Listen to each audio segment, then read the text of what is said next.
Alright, welcome back, guys. Today we're going to be talking about what I consider to be the best budget, quote unquote, 5.56 option for your, emergency use, your quote unquote go to war, SHTF, whatever you want to throw out here. What ammo type should you stock up on to shoot out of your main 5.56 rifle, out of your AR-15? If I sound sick, that's because I feel terrible. I've been testing out a whole bunch of different ammo types over the years, and I used to have Wolf Gold, the 223 stuff, was what I stocked up on, because it was the most accurate out of all the ammo types I've shot with. Now, that's also 223. I haven't actually been able to find their 5.56, and now that it's all expensive, it's too expensive for what I'm willing to pay. And also, if you know anything about the differences between 223 and 5.56, if you look at where it says, like right here, it says velocity, or you can just, look right here. The velocity on 5.56 usually is very similar to a box of 223. So the velocities, as you can tell, here's 5.56, and this is 55 grain, 3220 feet per second. And if you compare that to, say, this American Eagle, which this is 223, if you look at the velocity, where's the velocity stated? I just saw it, here it is. So it's 3240 feet per second. So as you can tell, the velocity difference doesn't look to be any different. Now what they don't tell you is 223 is actually chronographed out of, I believe, it's something ridiculous. It's either like a 26 or 28 inch barrel, which is where you get those velocities. You're going to lose a substantial amount. I'll insert a chart here so you can kind of see what I'm talking about. So again, I just had to look it up because I couldn't remember the exact numbers, but a 223 is generally, in order to get those velocities, they're recorded out of a 26 inch barrel to get, this advertised velocity of 3240. Again, 26 inch barrel. In order to get this velocity out of 5.56, it's done basically out of a 16 inch barrel. So that's substantial. That's literally 10 inches longer in order to get that same velocity. That's why you should never believe the 223 velocities, because they're basically lying to you. So what does that mean? That means you're not going to get nearly the same point of impact at distance as you would with 223 as you will at 5.56. Up close, within 100 yards, you're probably not really going to notice. Maybe even within 200, you may not notice. But once you get out to 300, 400, 500 yards, you're going to notice a substantial amount of drop from the 223 and the 5.56. The 5.56 will almost hit point of aim, point of impact out to about 400 yards. Then at 500, you're going to have to do a little bit of Kentucky windage. Me and my buddy were shooting out with different ammo types, and we tested out all these, and I'll show you my the accuracy testing that we did with this, but we also shot it out at 300 yards, 400 yards, and 500 yards at steel. We tried shooting at a 600-yard plate, and I could see the bullet impacts with my 6X magnifier, the primary arms that I did a review on. And I could see my bullet impacts, but since I didn't have any sort of range estimation, reticle on there, I couldn't really get a consistent, repeatable point of aim. But since I could actually see where I was hitting, I probably could have, if I lobbed enough rounds, figured out where to hold, but it wasn't really practical at that point. So 500 yards out of a 16-inch barrel with all of this stuff right here is about the maximum range. And at 400 yards, I was barely holding up. I was holding on like the neck of a man-sized target, I would say, holding at the neck, and he was hitting basically where the nipples would be. So I was really only holding about 6 inches high. At 300, it was point of aim, point of impact. At 400, it was, just aiming a little bit high. And at 500, I was basically had the same hold. I was basically just holding on the mouth area, and it was hitting center of mass. So really, you could just hold center aim, point of aim, point of impact, more or less, all the way up to about 500 yards if you're using 5.56 out of a 6-inch barrel. At least if you're shooting, with the stuff I was shooting with, because, again, every ammo type and rifles can be slightly different. But I just want to point that out, that basically 223, if you're loading up with that, you're losing a bunch of velocity out of the gate. And why that matters is, so for every, and I'll insert, again, a ballistic chart here. If you don't believe me, you can look at it. And why that matters is the 223 is only going to be effective out of a 16-inch barrel for about 200 yards. maybe a little bit more than that, again, depending on the load and everything, but you're losing about 400 to 500 feet per second. So what that means is you're essentially losing about 300 to 400 feet per second just right out the gate by using this stuff.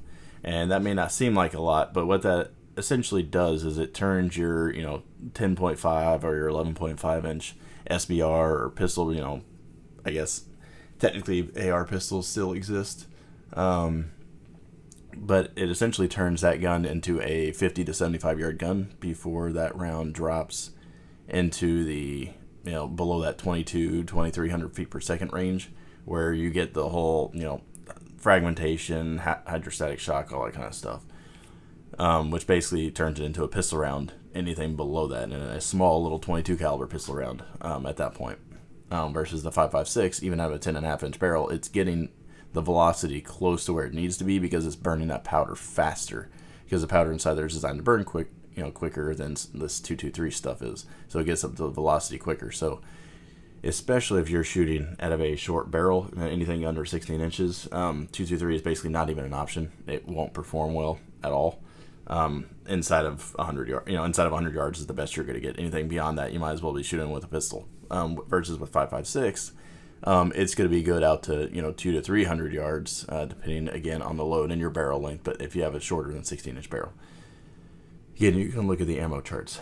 What that also means is shooting at range. When we were shooting with a 223 over here, we were getting substantial amount of bullet drop. When we were shooting just at 300 yards, I had to aim at the top, like the nose of the target, in order to hit the center of the target. And that was just at 300. At 400, I had to aim at the top of the head in order to hit the very bottom of the plate, and that was probably 1.5 2 feet, something like that. And at 500 yards, I was having to hold way above the target in order to hit. So again, you're going to have to Kentucky windage it or have a bullet drop reticle for 223 in order to actually make hits at longer range, and you're losing all that velocity. So essentially, it's going to be the whole, if you've ever seen Black Hawk Down or read the book it was based on, they were shooting this stuff, the green tip, at Somalis, and with 10.5 inch barrels, and essentially they're just poking holes in the guys, and the guys get shot a couple times, they'd stand right back up and run away. And that's because this 5.56, relies heavily on velocity. If you don't get velocity, you don't get the terminal ballistics it's designed to dish out, because you're, basically neutering the round. All right, so next is going to be the... What was that? That was just AAC, the 5.56. Oh. Their standard 55 grain stuff. Grand Thumb would be proud. Grand Thumb would be proud. All right, so this is going to be the AAC. This is their 77 grain OTM.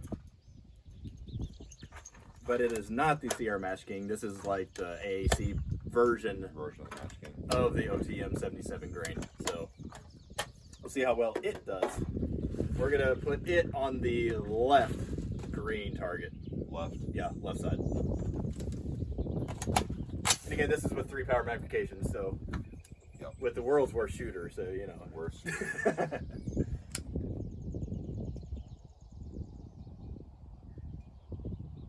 Yep. I think it's the cold board. That's true. And I know where it's at too.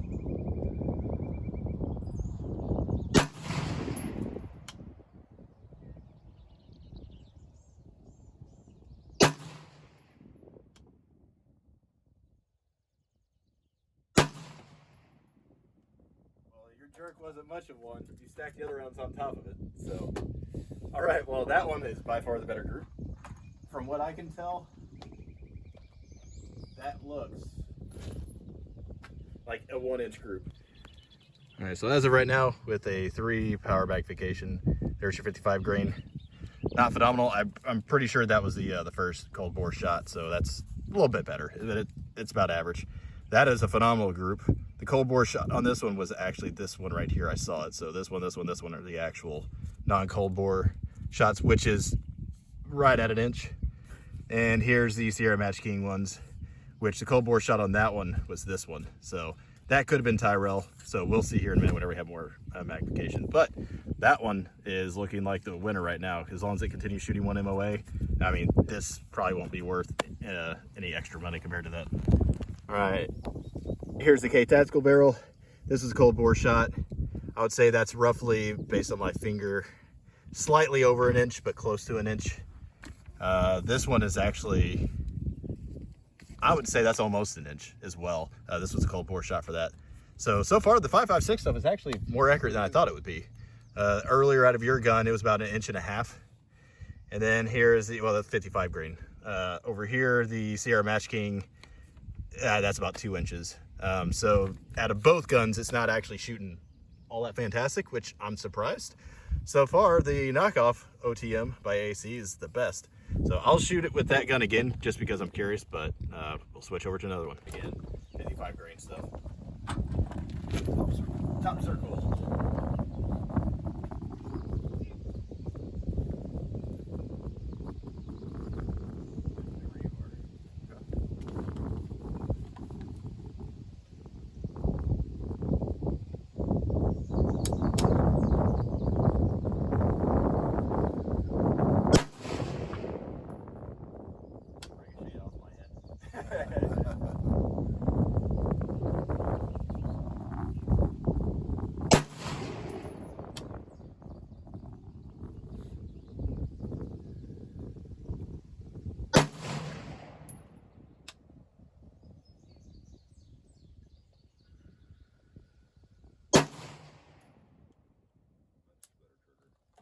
Well, that's the difference between a worn in trigger. Yeah. You do a lot better. Yeah, we'll see how I shoot them. All right, so there's, again, this is out of my spray painted gun with the 6X primary arms. That was a cold bore shot. That's about somewhere between 1 inch and 1.5 inches. Here is the 77 OTM stuff. That was cold bore. That's roughly, 1.5 inches. And you have over here, and Tyrell is saying he's getting tired. Sad. So this one he jerked. He called that one. That was a cold bore shot. So I don't know. This one's 1.5 inches to 2 inches, somewhere in that range. And again, he's getting fatigued by the time he gets to this one. So, well, I'll shoot with both those guns, kind of see how they go. But so far, the AAC kind of proprietary stuff is actually doing better than the Sierra Match King. So we'll see if that continues when I shoot. This gun just doesn't move. That brake is ridiculous.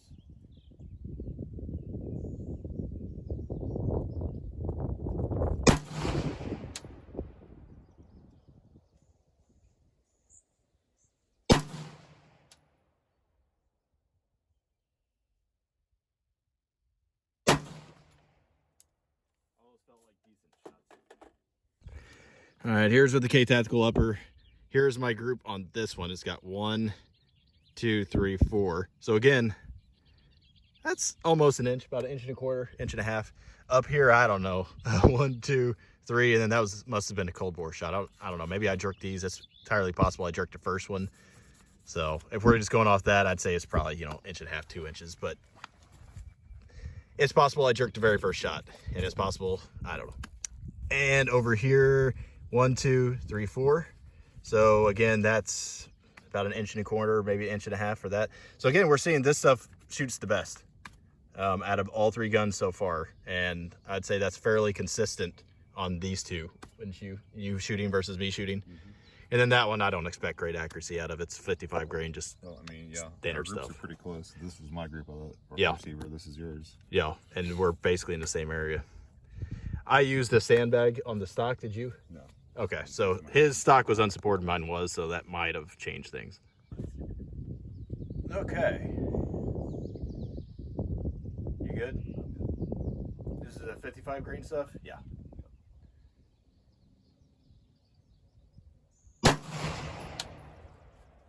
Muzzle brake makes a difference.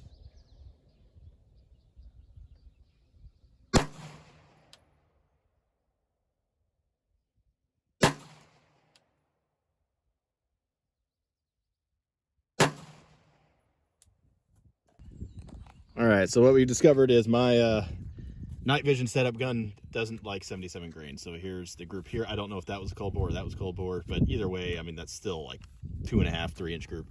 It was better earlier. Could have been me getting fatigued. I was getting fatigued. Over here, you got 1, 2, 3, 4. So it likes 55 grain. Obviously better. That's still not great. Still 2-inch group. And over here, I think that was cold bore, and that still is about a little over a 2-inch group, which is consistent if that wasn't a flyer that Tyrell actually shot. So my gun doesn't like 77 grain. The other two like the 77 grain. So the more you know. Okay, so what that means is I'm switching out all of my Wolf Gold 223 for this stuff right here. Now, the whole idea of this video was to figure out which ammo type out of all the cheapest ones I could find perform the best, and all of these aren't necessarily the cheapest per se, but they're the cheapest in their category. So the two cheapest ones I could find in their category for just regular 5.56 was the AAC, which is made by the same company that owns Palmetto State Armory. I don't know if they own Palmetto, but they're the same parent company essentially. You have that stuff. You have the X-Tac, which is what I ended up going with, in case you were wondering. You have another AAC. This is their Sierra Match King option, which is 77 grain. It's similar to like the Razor Core or the Black Hills. And then you have their own take on that same thing. It's the 77 grain OTM. The velocity on this one's only 2,700, just like the other one over here. And that doesn't matter as much on the 77 grain because even at a short barrel at lower velocities, the 77 grain bullet is so much more unstable that it will still, and it's heavier, so it'll still fragment and tumble even whenever it's going at lower velocities. So that's just something to kind of take note of. So the 77 grain, honestly, if you can afford it, is the best option. But just know it'll have a different point of impact in your training ammo, you know, your 55 grain stuff. But if you can afford it, 100% get the 77 grain, because this stuff right here, the Sierra Match bullet, I don't know if they load it with the same powder as everything else. It actually got the second best grouping of accuracy, which I expected to get better because it's the Sierra Match King bullets. But the most accurate out of all 3 different types, or actually 4 rifles that I've shot them out of. I think I only recorded 3 different guns though. But this actually shot best, and this stuff is only $11 a box. That's actually really cheap in today's market because regular 5.56, like this stuff over here, is still $9 a box. So for another $2 a box, you get 77 grain, and it's more accurate. So if you can afford the extra $2 a box, this stuff, hands down, it shot better than this. This was close, but it didn't shoot as well. And again, your gun may vary, so you may buy 1 box of this, you know, and a few boxes of that just to test it out yourself. This stuff was actually, out of my guns, was the most accurate of the 55 grain. Out of all the 55 grain 5.56 stuff I've shot so far. Now, I'm sure if I bought, 20 different types of ammos, I might get something better. But, this shot around 2 to 3 MOA, depending on what gun it was in, which 2 MOA is plenty accurate. That's at the farthest I could realistically shoot is 500 yards. That's a 10-inch group. That means on either side of where my point of aim is, it'll be within 5 inches. That's plenty accurate for me. The green tip, in case you're wondering, this stuff is probably the most inaccurate ammo out of all the ammo I've shot. I don't get why people are obsessed with this. Yes, it has a mild steel penetrator in it, but the stuff is super inaccurate. Like, I get 6 MOA consistently out of multiple different guns out of that stuff, and it's absolutely horrible. So when it comes to training stuff, as long as your gun will feed it, just buy steel case. You don't need anything. This stuff shoots anywhere, usually around 4 to 5 MOA. It shoots better than that crap. And that's, again, for training purposes. I'm only shooting out to 200 yards generally at the max when it comes to actual training. If I'm shooting long range, I'll use something that's a little bit better. I don't see a purpose to buying this stuff because it's basically just a giant box of lies. If your gun won't feed steel case, well, buy a different gun. But all that aside, hopefully you appreciated this. I did some testing and buying, so you didn't have to. If you have any questions, comment down below. Again, this is nowhere near a comprehensive test, but I just kind of want to show you what it did. And we use multiple rifles, multiple different barrels. I didn't tell you what barrel types it were. So the 16-inch spray painted gun that I have that has my night vision set up on it, it is a 16-inch barrel. It's the Faxon, however you pronounce it, 16-inch pencil barrel.